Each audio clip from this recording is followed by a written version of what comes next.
कौन से मौज़ों पर मसा होगा और कौन से मौज़ों पे नहीं होगा, फिर मसा करने का तरीका क्या होगा, मसा करने का फ़ायदा हमें क्या हासिल होगा, और हम कब तक वुज़ू के अंदर पाँव धोने की जगह मौज़ों पे मसा कर सकते हैं। तो इस वक्त जो मेरे सामने ये मोज़ा है, ये लेदर का, चमड़े का बना हुआ है। आमतौर पे इस तरह के मोज़े आपको मार्केट में मिल जाएंगे कि ये मोज़ा ऐसा है कि जिसको आप पहन सकते हैं। पहनने के बाद जैसे इसकी जिप सिस्टम है तो जिप आप लगा देंगे तो अब ये बिल्कुल फिक्स हो जाएगा। जिस तरह शूज़ आप पहनते हैं इस तरह ये शूज़ की शेप में आ जाता है।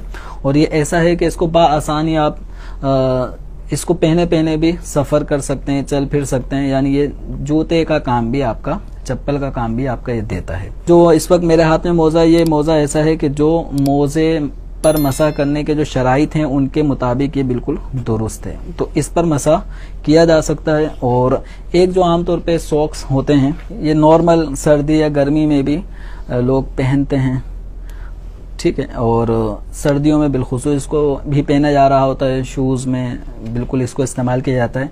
ये वाले जो मोज़े हैं इन पे मसा करना, यानी वुज़ू में पाँव धोने की जगह इस पे गीला हाथ फेर लेना, यानी इसको हम अपने पाँव पे पहना हुआ है और गीला हाथ इस पे फेर लेंगे, तो इस सॉक्स पे गीला हाथ फेरने से वुज़ू का जो फ़र्ज़ है पाँव धोने का वो अदा नहीं होता, तो ये वाले मोज़े नहीं चलेंगे। अच्छा, एक और आपको दिखाते हैं।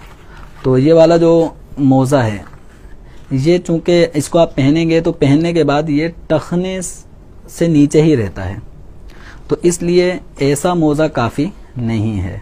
इसके लिए जो आपको पहले दिखाया है ये वाला मोज़ा कि जिसको पहनने के बाद टखने छुप जाएं, टखनों का छुपना ज़रूरी है। और टखने आमतौर पे इतने ऊपर होते हैं जो हड्डी होती है, तो इससे ऊपर भले ये जितना भी हो, लेकिन कम से कम इतना होना ज़रूरी है कि टखने उसमें छुप जाएं और उसको पहन के बासानी चलना फिरना आसान रहे। अब ये जो मोज़ा किसी ने पहनना है तो कब पहनना है, कब मसा करना है, तो सबसे पहले ये जहन में रख लें कि मोज़े पर मसा करने से पहले आपने पहले मुकम्मल तौर पर वुज़ू करना है। उस वुज़ू करने में दोनों पाँव जिस तरह बाकायदा धोए जाते हैं वो पाँव टखनों समेत धो लेंगे, यानी मुकम्मल वुज़ू कर लिया। मुकम्मल वुज़ू करने के बाद फिर आप अपने दोनों कदमों में आप ये मोज़े पहन लें।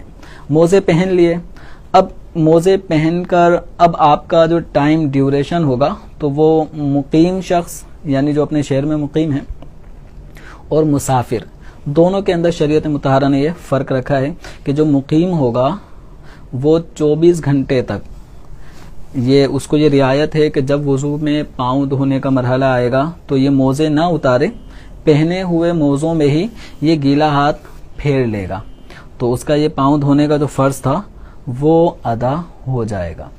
अच्छा, जो मुसाफिर है, मुसाफिर के लिए शरीयत मुतहरा ने 3 दिन और 3 रातें ये वक्त मुकर्रर फरमाया, यानी इसको आप यूँ समझ लें कि ये 72 घंटे तक इसको ये रियायत हासिल है।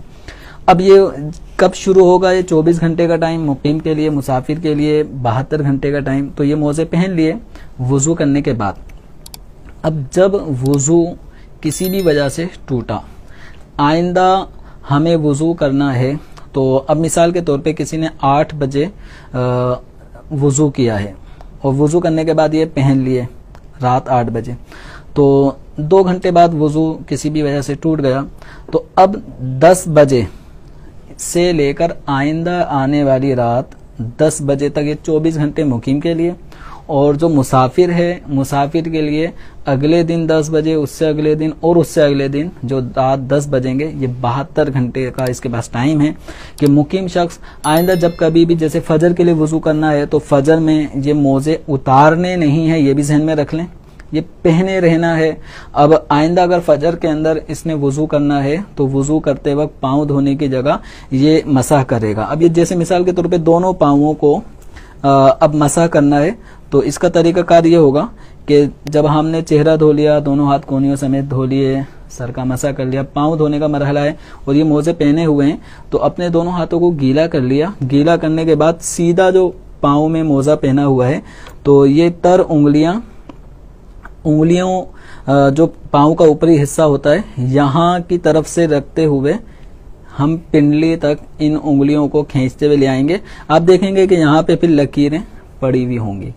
इसी तरह जब उल्टे पाँव का मोजे पे मसा करना है तो उल्टे हाथ को आपने गीला कर लिया और इस हाथ को यूं फेरते हुए आएंगे तो ये उंगलियों में जो तरी है वो आपको नजर आएगी कि यूं इस तरह ये तरी बाकायदा मोजे पे नजर आई। अब इसमें पूरे मोजे पे यूं हाथ फेरना ये जरूरी नहीं है, सिर्फ ऊपरी हिस्से पर ही गीली उंगलियों को फेरना है। इस तरह से हमारा ये मसा हो जाएगा। तो अब किसी ने मोजे पहन लिए और उसके बाद इसको गर्मी लग रही है, गर्मी लगने के बाद इसने मोजा उतार दिया, एक भी मोजा इसने उतार दिया तो अब दोबारा ये पहन के मसा नहीं कर सकता।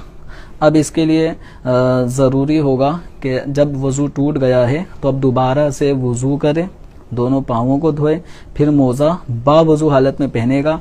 अब पहनने के बाद जब कभी वज़ू टूटा उस वक्त से मुकीम के लिए आइंदा 24 घंटे तक, मुसाफिर के लिए आइंदा 72 घंटे तक शरीयत ने ये रियायत रखी है कि ये मोज़े ना उतारे, पाँव ना धोए, पाँव धोने के बजाय ये मोज़ों पर मसाह करे बताए हुए तरीके के मुताबिक। अगर किसी ने जैसे 24 घंटे पूरे हो चुके तो अब ये जो मसाह का जो अमल था पाँव धोने की जगह मसाह करने का, ये एक्सपायर हो गया। यानी किसी ने वुजू किया, वुजू सलामत है लेकिन ये टाइम ड्यूरेशन पूरा हो चुका है, तो अब इस सूरत में इसको दोबारा से वुजू करने की हाजत नहीं है। इसके जो पाँव पे मसाह करने का अमल था वो ख़त्म हो गया। अब इसको हुक्म ये होगा कि ये अपने मोज़े उतार ले, पाँवों को धो ले। दोबारा वुजू ज़रूरी नहीं है क्योंकि वुजू टूटा नहीं है, मसाह का वक्त ख़त्म हो गया है।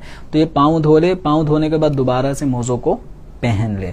इस तरह ये आगे सर्दियों में जो आमतौर पे पाँव फटने की लोगों को तकलीफ होती है तो इस तरह के मोज़े पहनने से इंशाअल्लाह पाँव भी महफूज रहेंगे और ये शरीयत मुतहरा की आपको आसानी भी हासिल होगी।